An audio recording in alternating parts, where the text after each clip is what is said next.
Y también vamos a encontrar que luego esta sangre que está a este nivel tiene que ir hacia el ventrículo derecho, ¿sí? Viene, pasa por el ventrículo, va hacia el ventrículo derecho y luego por las arterias pulmonares, o sea, las arterias, va a ir a comunicarse con el resto de la circulación. Acá, ¿qué va a pasar? Que no tenemos comunicación con el pulmón, ¿sí? El pulmón no funciona, pero el hecho que no funcione no significa que no reciba sangre. De todos estos porcentajes que estamos viendo de sangre, el pulmón solamente va a recibir el 10% de la sangre, ¿listo? Lo cual no es suficiente como para que funcione o como para que dé oxigenación al pecho, ¿no? Entonces, pasa por estas arterias pulmonares hacia el pulmón y hay que tener en cuenta que hay la presencia de un conducto, que es el ductus arterioso, ¿sí? Este ductus arterioso es sumamente importante. ¿Por qué? Porque es el que va a permitir que la mayor parte de la sangre vaya hacia la aorta. Estamos diciendo que un pequeño porcentaje va a ir hacia el pulmón, pero toda la mayor parte de la sangre se va a ir a través del ductus arterioso hacia la aorta. ¿Qué más vamos a encontrar? Entonces, que el ductus me está conectando a la arteria pulmonar con la aorta descendente. Estamos viendo la comunicación de la aurícula derecha, ¿listo? Que también va a permitir pasaje de sangre, porque lo acabamos de mencionar, ¿no es cierto? Tiene que haber un shunt de derecha a izquierda, un pasaje de sangre de la aurícula derecha hacia la aurícula izquierda, y de la aurícula izquierda va a pasar hacia el ventrículo izquierdo. ¿Listo? Entonces, el agujero oval ahí es sumamente importante para mantener este pasaje. Y luego que ha llegado a este ventrículo izquierdo, la sangre va a ir a la aorta, que luego va a agarrar y se va a juntar con la sangre que está saliendo del ductus arterioso para llegar al resto del cuerpo, ¿no? Entonces, de esa manera es que la sangre va a terminar llegando al resto del cuerpo, sangre oxigenada, ¿no? Porque parece que no tenemos un pulmón que le vaya a funcionar a este bebé. ¿Qué más? Frente a todo esto, ¿listo? Frente a estas circunstancias, hay que tener en cuenta que por esas comunicaciones y todo lo demás, no existe o el bebé no va a presentar una saturación normal. La saturación nosotros sabemos que es alrededor de 95, 96, ¿no? Y esto, dependiendo mucho de la altura, ¿no? Ustedes se van ahorita, no sé, a Puno, Juliaca, van a estar saturando 92, ¿no? Y en algunos casos 91. Y en el peor de los casos se les baja hasta 89, porque ya es un problema. Entonces, eso va a pasar con este bebé. El bebé no va a tener una saturación adecuada, pero existen mecanismos por los cuales el bebé, ¿qué hace? Va a intentar solucionar este problema. Además, el otro problema grande que tiene es que el glóbulo rojo se encuentra ocupado en su mayor espacio por un núcleo, ¿sí? Ese es el problema principal. Hemos visto, los glóbulos rojos tienen núcleo, y entonces ese espacio está siendo ocupado por el núcleo, ¿sí? Debería de ser ocupado por el oxígeno. Sus glóbulos rojos no tienen núcleo. Toda esa estructura, ¿quién lo ocupa? Simplemente el oxígeno. En el caso del bebé, por lo tanto, si yo tengo un espacio ocupado por algo, pues me quitaría para que el oxígeno pueda llegar. Entonces, ¿cómo es que este bebito va a solucionar eso? Primero que nada, si necesito más oxígeno, ¿no? Significa que voy a necesitar tener mayor cantidad de glóbulos rojos, ¿no es cierto? Mayor cantidad de gente que me vaya llevando oxígeno. Entonces, ese aumento en los niveles de hemoglobina, ¿no? Si ocurriera en ustedes, se llamaría poliglobulia, ¿sí? Poliglobulia, ¿sí? ¿Quiénes, por ejemplo, tienen poliglobulia? La gente que vive en Puno, en Juliaca, en la altura, ¿no? ¿Por qué? Mucha altura, poco oxígeno, necesito mayor cantidad de glóbulos rojos. Lo mismo le va a pasar al bebé. Necesita oxigenarse, entonces necesita tener mayor cantidad de hemoglobina, que normalmente alcanza entre los 19 y los 20. Ustedes, su hemoglobina, por la cara que tienen, pareciera que tuvieran 6, pero normalmente es 12, 14, ¿no? Pero 19, 20 es una hemoglobina alta, una concentración de hemoglobina alta, pero es necesaria para ello. La otra cosa, necesito que llegue el oxígeno. Entonces, ¿qué voy a hacer? Aparte de tener más glóbulos, necesito aumentar la velocidad de bombeo, la fuerza de bombeo. Y entonces el bebé va a tener una frecuencia cardíaca mayor a la que tienen ustedes, ¿sí? La frecuencia cardíaca de ustedes, ¿cuánto debe ser? 60, ya cuando hagan el examen están en carga, ¿no? Ahorita están adormitados hasta 40, ¿no? Pero lo normal es 60. En el caso de los bebés, de los fetos, su frecuencia cardíaca llega hasta los 120. 120 latidos por minuto. Y eso es importante saber porque cuando hacemos la evaluación fetal, yo voy a agarrar y voy a escuchar el corazoncito. Cuando se escucha el corazoncito del bebé, parece ahí como si fuera una abejita, ¿sí? Esa fuerza, eso es importante. Eso significa que el bebé tiene hay bienestar fetal. ¿Listo? Esa es su manera de compensarlo. Es lo mismo que les va a pasar a ustedes si agarro y los mando a la altura. ¿No? Digo, váyanse al Colca, ¿qué van a tener? 1, taquicardia, ¿no? Dificultad respiratoria, ¿listo? Hasta que se acostumbren a esa falta de oxígeno. Ya cuando, si quieren vivir en altura, ¿qué va a pasar? Tienen que aumentar su cantidad de glóbulos rojos, ¿no? Van a acomodar esa frecuencia. ¿Listo? Entonces, tengo esos mecanismos de compensación para la saturación tan baja que va a tener al bebé en relación a esta formación de corazón. ¿Listo? Entonces, ¿cómo es que se va a dar el desarrollo del sistema arterial? Vamos a empezar.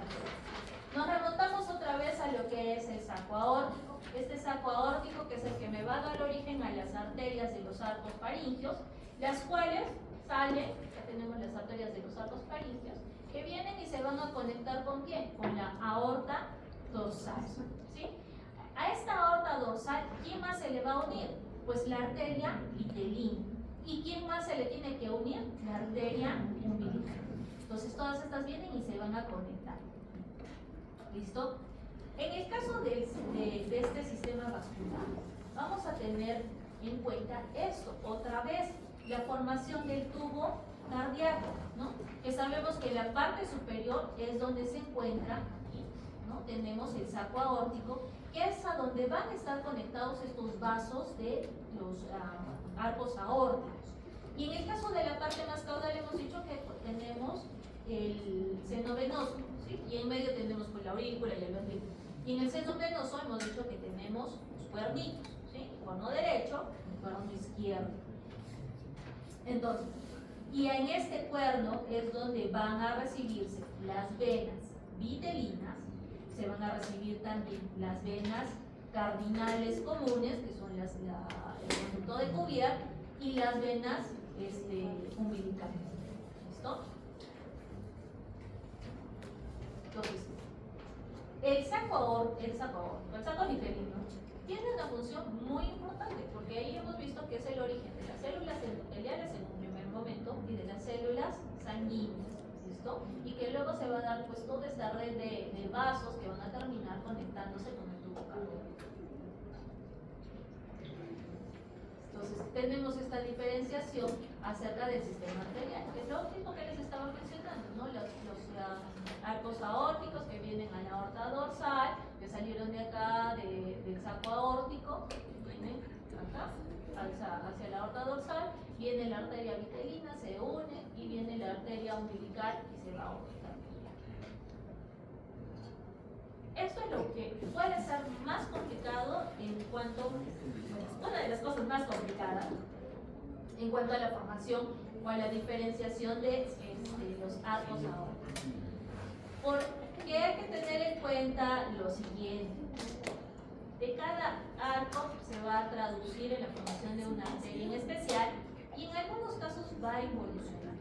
¿Listo? Entonces, ¿qué es lo que tenemos acá? El tronco arterioso, que ya lo hemos visto, y tenemos el saco aórtico, ¿sí? Por acá abajo ya venía todo lo que hemos hablado de la aurícula, del ventrículo, etc. ¿Ok? Entonces, ¿qué es lo que va a pasar? Acá tenemos los arcos del primero, del segundo, tercero, cuarto, quinto y sexto. ¿Listo? Tanto hacia la derecha como hacia la izquierda. Y entonces, vamos a ver. El tronco arterioso, ahí lo tenemos, vamos a empezar de abajo hacia arriba. ¿Listo? Este tronco arterioso, ¿a quiénes me va a dar origen? Tenemos acá la imagen, ¿no? Que me va a formar primero el tronco pulmonar y tengo también la aorta ascendente, que hemos visto que va a rotar por acción de chorro, ¿sí? Por encima de este tronco tenemos el saco aórtico. Este saco aórtico es donde van a estar las conexiones de los vasos aórticos hacia la aorta dorsal. Y también nos tenemos que acordar que en este momento tengo dos aortas dorsales, que luego ya saben que se fusionan. ¿Listo? Y vamos a tener estos 6 arcos aórticos. Entonces, empezamos por el sexto arco. El sexto arco izquierdo, ¿qué va a hacer? Va a agarrar y se va a continuar. La tenemos derecha, izquierda. El sexto arco izquierdo, ¿listo? Viene y se va a continuar con el tronco pulmonar. ¿Sí? Acá está el tronco y en el sexto arco se continúa con el tronco pulmonar. Y la parte más proximal le va a dar lo que es la arteria pulmonar izquierda. Y la parte más distal es lo que va a formar el conducto arterioso, ¿no? Que va de la arteria pulmonar hacia la aorta dorsal que está acá. Luego, pasamos al otro, al derecho. El sexto arco derecho. La parte proximal, ya lo estamos viendo, me va a formar la arteria pulmonar derecha, ¿listo? ¿Y qué pasa con la parte distal? Esta distal se va a degenerar, desaparece. Muy bien. Vamos con el quinto. Ese es el más facilito. Desaparece. ¿Listo? Saltamos al quinto. No funciona. Vamos al cuarto. El cuarto ya no desaparece. Está fácil. El cuarto arco izquierdo. ¿Qué va a formar? Venimos por acá y encontramos esto. Que va a formarme el callado de la aorta, ¿no? La parte proximal de la aorta que va a ir conectado hacia esto que va a ser el saco aórtico, que se va a transformar, ¿sí? Entonces tenemos el saco aórtico que también se transforma, ¿listo? Entonces, ¿qué? Nuevamente, el cuarto arco izquierdo va a formar parte del callado de la aorta y la parte proximal de la aorta sale de esto, del saco aórtico. Y la parte distal va a formar la aorta dorsal izquierda. Vamos ahora con el derecho. El otro lado. La parte proximal va a formar la arteria subclavia. ¿Listo? La subclavia derecha. Y la parte distal de la subclavia viene de la aorta dorsal derecha. Pero no solamente de la aorta dorsal derecha, sino que también va a venir de la arteria intersegmental, de la séptima arteria intersegmental. ¿Okay? Entonces, cuando hablamos de la subclavia derecha, tiene dos orígenes. ¿Listo? Su parte distal proviene de la aorta dorsal derecha y la porción de la derecha con la séptima intersegmental, ¿sí? Y la proximal viene del arco aórtico. El cuarto arco aórtico. Luego tenemos el tercer arco. Vamos con el izquierdo. Vamos a ver que va a formar la parte proximal, lo que son las carótidas comunes, y la parte distal que se va a unir con ¿quién? Con las aortas dorsales para formar la carótida interna. Aquí hay que tener en cuenta esto que están viendo de verdecito. que ese es un proceso de angiogénesis. Se da aquí, a este nivel, un proceso de angiogénesis, de creación de vaso, para formar ¿quién? A la arteria carótida externa. ¿Listo? Ahora, vamos con el segundo arco. Vamos acá. Que acá parece como que se hubiera desaparecido, pero la verdad es que no desaparece, porque este segundo arco me va a formar las arterias dioideas y de la arteria del este. Y luego tenemos las del primer arco, ¿sí? Que van a formar las arterias maxilares. Muy bien. Entonces, de cada uno de estos arcos se va a terminar transformando en eso. Entonces, recalcando que la subclavia izquierda nace del candado de la aorta, ¿no?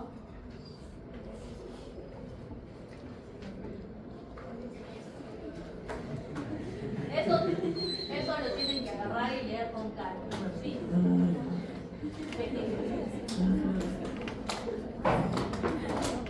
Sé que es medio complicado, pero bueno.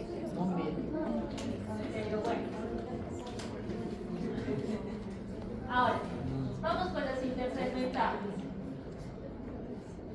¿Qué pasa con las arterias intersegmentales? En un primer momento contamos con cerca de 30 arterias intersegmentales, 30 ramas, ¿listo? Que son ramas de la aorta dorsal. Acá tengo mi aorta dorsal y empieza a mandarme ramitas, van a ser cerca de 30 ramas. Entonces, estas arterias intersegmentarias tienen la peculiaridad de que van a discurrir entre los ómnios. Entonces, cuando nosotros vemos estas arterias intersegmentarias al nivel del cuello, son las que me van a formar las arterias vertebrales. Cuando están a nivel del tórax, van a formar las arterias intercostales, ¿sí? Y las que se encuentran en el abdomen van a formar las arterias lumbares. Pero, ojo, las que se encuentran a nivel, las arterias intersegmentarias del quinto par, son las que me van a formar las arterias ilíacas,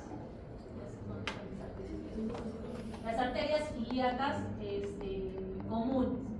¿Listo? Y a nivel del sacro, estas arterias van a formar las arterias sacroiliaceras, ¿no?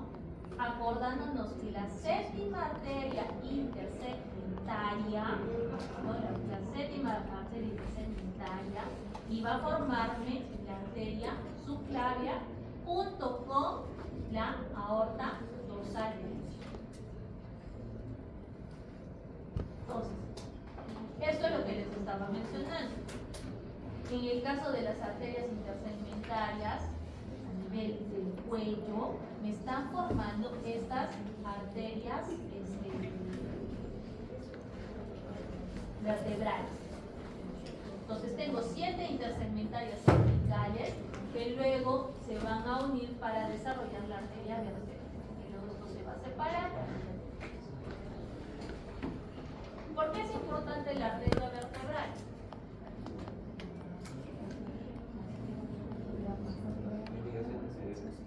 Es esa conexión con el apellido González.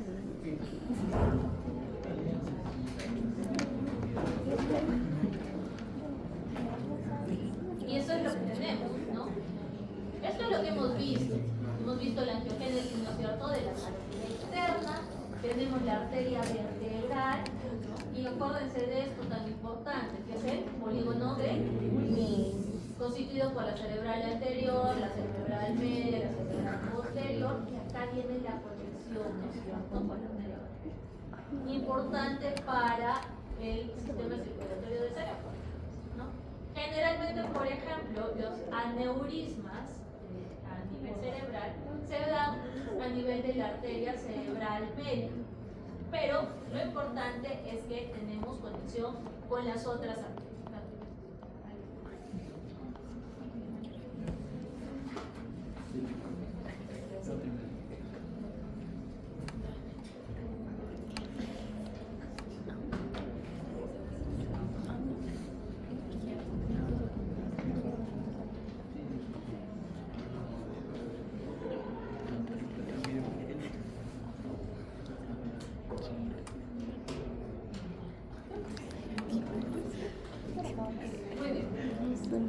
Ahora vamos con la diferenciación de las aortas dorsales.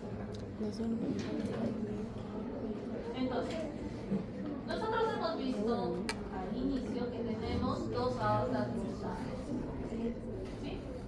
Entonces, estas aortas se van a aproximar y se van a fusionar. Y el momento que se fusionan, ¿qué es lo que van a originar? Que se vaya a perder las intersegmentarias laterales mediales. Entonces, miren, tengo las aortas, acá tengo la intersegmentaria dorsal, la intersegmentaria ventral, ¿sí?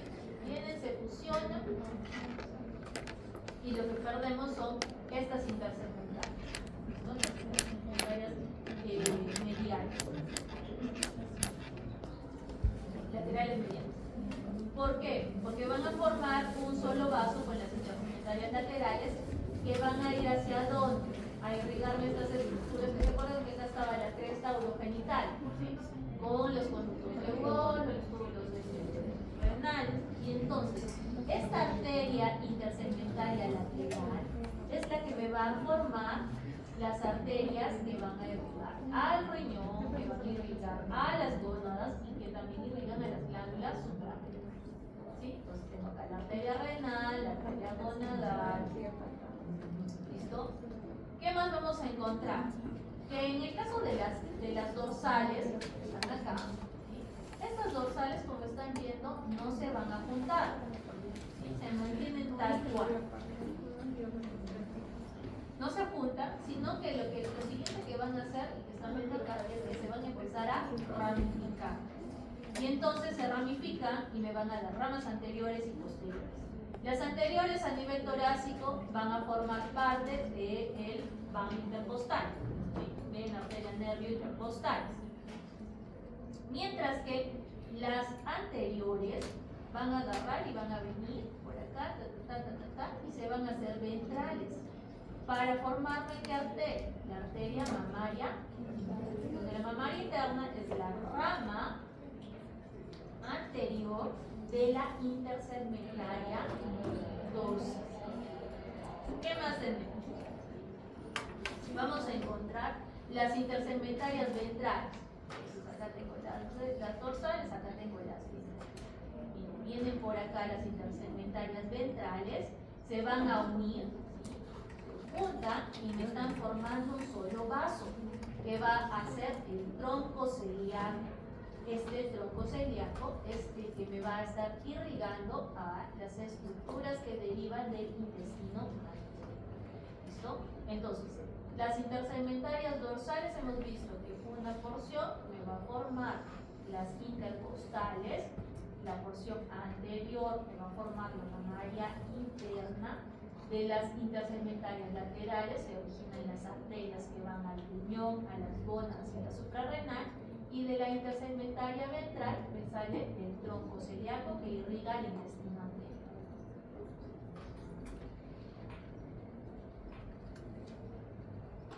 Ahora, esta es la secuencia del sistema arterial. Tenemos el saco vitelino, que lo estamos hablando bastante, que es el que interviene, hemos dicho, en la formación de glóbulos rojos y de los vasos sanguíneos, ¿no? Del endotelio de los vasos sanguíneos. Entonces, las células que encontramos acá son células endoteliales especializadas, que a medida que va creciendo la vesícula umbilical y que se va a ir formando también el alantoides al final de la tercera semana, van a ir modificando su función. Los vasos del saco vitelino van a formar la arteria vitelina, ¿sí? Que esta luego ingresa y se va a transformar en la arteria mesentérica superior. La arteria mesentérica superior es la que va a irrigar al segmento del intestino medio, porque hemos dicho que el tronco celíaco irriga al intestino anterior. La arteria mesentérica superior me irriga al intestino medio. ¿Listo?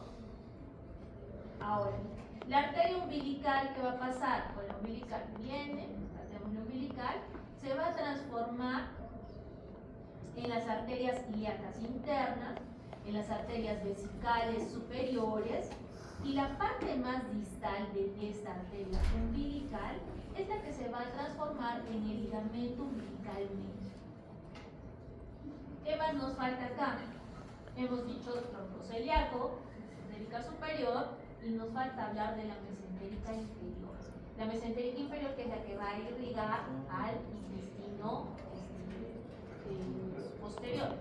¿Listo? Esta mesentérica inferior se va a originar por la fusión de las intersegmentarias más caudales, de las que están más abajo. ¿Ok? Entonces vamos a tener esto, finalmente, ¿no? La formación de lo que hemos estado mencionando. Del tronco celíaco, de la arteria mesentérica superior, de las arterias que llegan a nivel de la vejiga, de la mesentérica inferior.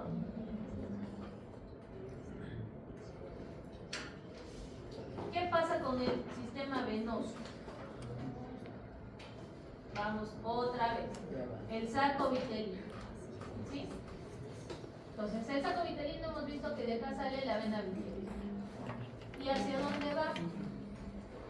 Al seno venoso, ¿no?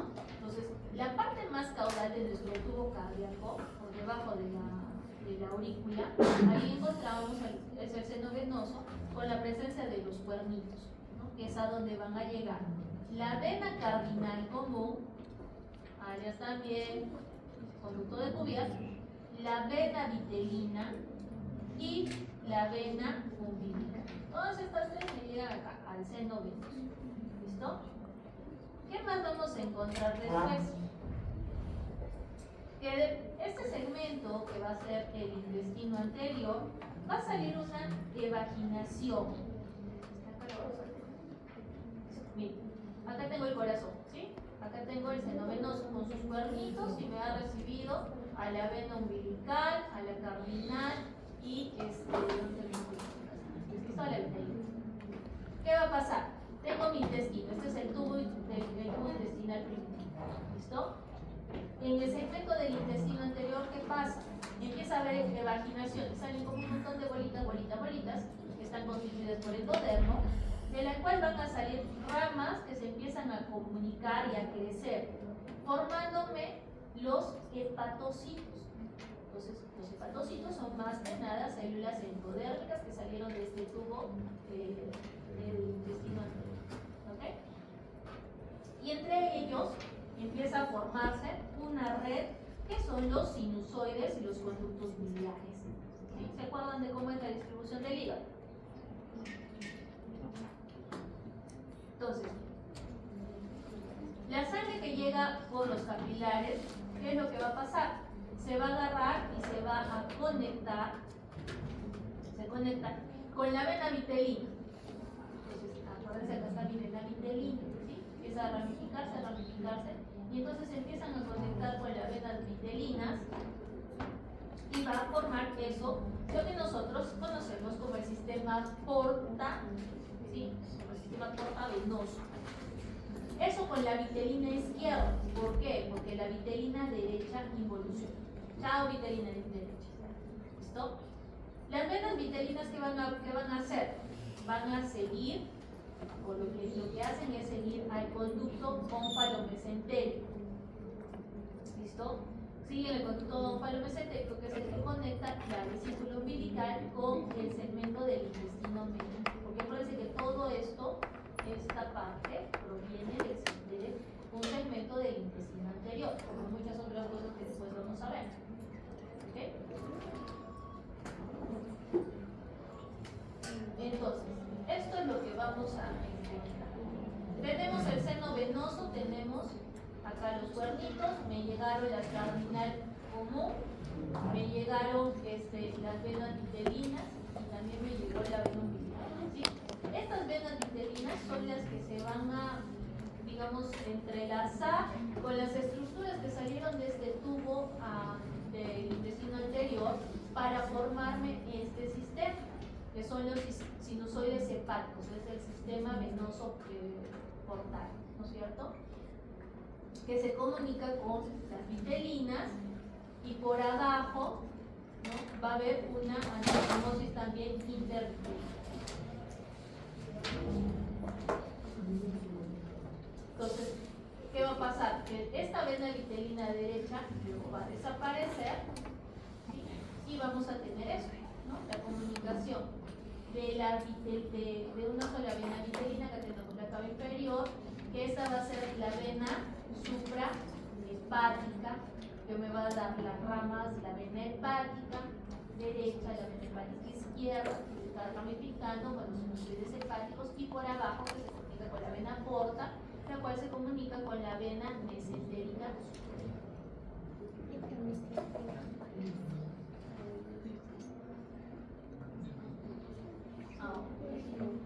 Entonces, en el caso de estas venas umbilicales, ¿sí? Las venas umbilicales las estamos viendo que están al lado del hígado. Esto es el, ¿sí? Umbilical derecho, umbilical izquierdo.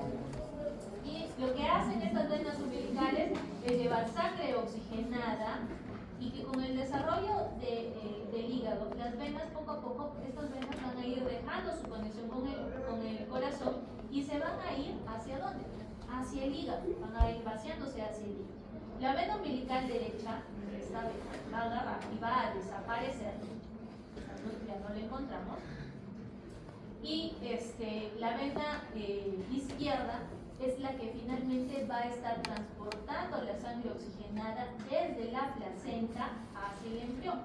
Dentro del hígado, porque se dan cuenta que les está mandando su ramita, ¿no es cierto? Esta ramita dentro del hígado me va a estar formando un conducto, que es el conducto venoso, ¿sí?